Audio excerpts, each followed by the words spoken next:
काय खतरनाक पाऊस पडतोय बाहेर माहितीये. हे सकाळीच वॉशिंग मशीनला धुतलेले कपडे वाळत घालते आणि पोटोबासाठी जेवणाची तयारी करायला लागते. ही आहे पंडमने दिलेली सुकट.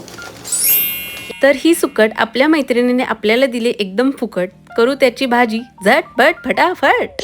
पाणी उकळून घ्यायचं, त्यामध्ये सुकट टाकायची जेणेकरून पाण्यात ते थोडंफार शिजेल आणि पाण्यातून जेव्हा सुकट बाहेर काढणार ना तेव्हा त्याची रेती खाली राहील.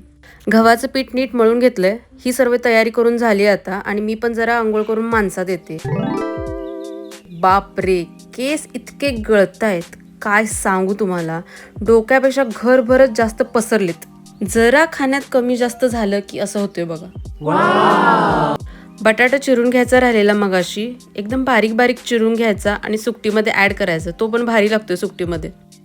झालाय आता चिरून बटाटा. तेलात जिरे, कढीपत्ता, लसूण, कांदा टाकून मस्त भाजून घ्यायचं. त्यातच बटाटा टाकायचा म्हणजे तेलात चांगला शिजेल. ते झालं की टोमॅटो छान भाजून घ्यायचं त्या तेलात. हे सगळं चांगलं भाजलं की हळद, धनेपूड, घाटी मसाला टाकून मस्त परतून घ्यायचं.